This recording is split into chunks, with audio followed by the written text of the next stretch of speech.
গরম তেলের মধ্যে চিংড়ি মাছ দিয়ে এত সুন্দর একটা রেসিপি তৈরি করা যায়, আগে যদি জানতাম তাহলে প্রতিদিনই করে খেতাম। আপনাদেরকে খুব সহজভাবে তৈরি করে দেখাবো নতুন একটা রেসিপি, আর যেটা খেলে আপনাদের মুখে পানি চলে আসবে, এটা আমি একদম নির্ঘাত বলতে পারি। খুবই সহজভাবে তৈরি করে দেখাবো। আর এজন্য আমি এখানে 100 গ্রামের মতো চিংড়ি শুটকি নিয়েছি। এখানে যে কোনো ধরনের ছোট শুটকি দিয়ে তৈরি করা যায়, তারপর চিংড়ি মাছটা আমার কাছে বেশি ভালো লাগে, তাই আমি চিংড়ি মাছ দিয়ে তৈরি করে দেখাবো। এবার আমি চিংড়ি মাছটাকে খুব ভালো করে পরিষ্কার করে নিয়েছি, আর এখানে আমি ফুটন্ত গরম পানি দিয়ে দিব, দিয়ে এটাকে 15 থেকে 20 মিনিটের মতো রেস্টে রেখে দিব। আর আমি এখানে 1.5 কাপের মতো পেঁয়াজ কুচি নিয়েছি, আর নিয়েছি 1/2 কাপের মতো রসুন কুচি। এটাকে আমি লম্বা লম্বা করে কেটে নিয়েছি, চাইলে আপনারা গোল গোল করে কেটে নিতে পারেন। আর নিয়েছি পরিমাণ মতো শুকনা মরিচ।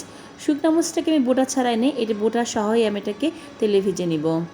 একটা কড়াইয়ে তেল গরম করে শুকনা মরিচটাকে আমি মৃদু আঁচে ভেজে নিব, একদম মচমচে করে।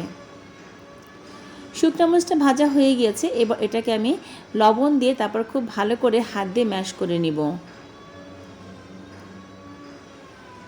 শুকনো মরিচটাকে আমার ম্যাশ করা হয়ে গেছে, এবার এটাকে আমি এক সাইডে রেখে দিচ্ছি, আর চলে যাচ্ছি আমি মূল রান্নাতে।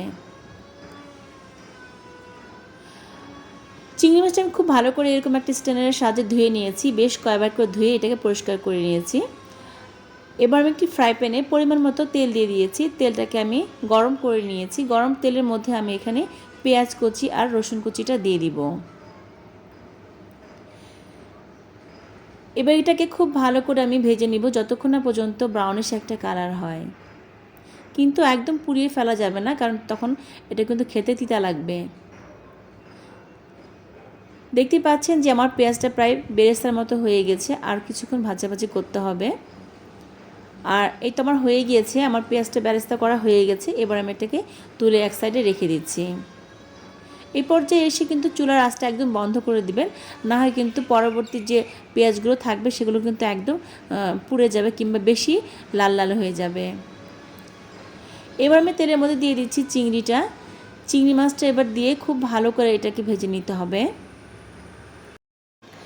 ততক্ষণ পর্যন্ত চিংড়ি মাছটাকে ভেজে নিতে হবে যতক্ষণ এটা ক্রিস্পি বা মচমচে হয়ে যাচ্ছে। খুব ভালো করে সবগুলো চিংড়ি ভেজে নিতে হবে, এপাশ ওপাশ করে ভেজে নিতে হবে যেন একদম মচমচে হয়ে যায়।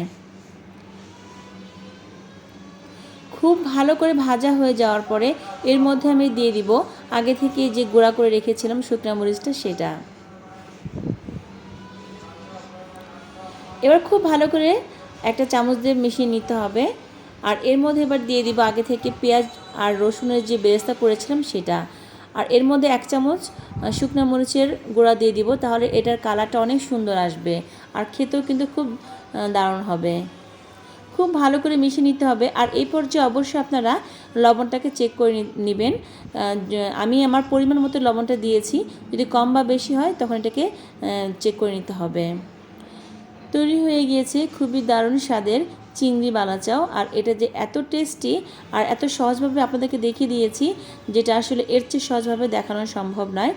একবার হলেও আপনারা এটাকে তৈরি করে নেবেন, আর খেয়ে দেখবেন যে কতটা টেস্টি হয়। আর এটা কিন্তু সংরক্ষণ করা যায় প্রায় 2 সপ্তাহ ফ্রিজ ছাড়াই, কিন্তু বাইরে এটাকে একটা এয়ারটাইট বয়মে আপনারা রেখে খেতে পারবেন। যখন ইচ্ছা হবে খাবার টেবিল এটাকে নিয়ে আপনারা ভাত দিয়ে পরিবেশন করতে পারবেন যে কাউকেই। যদি আমার চ্যানেলটা ভালো লাগে আমাকে সাবস্ক্রাইব করে লাইক এবং কমেন্টস করে আমার পাশে থাকবেন। আসসালামু আলাইকুম।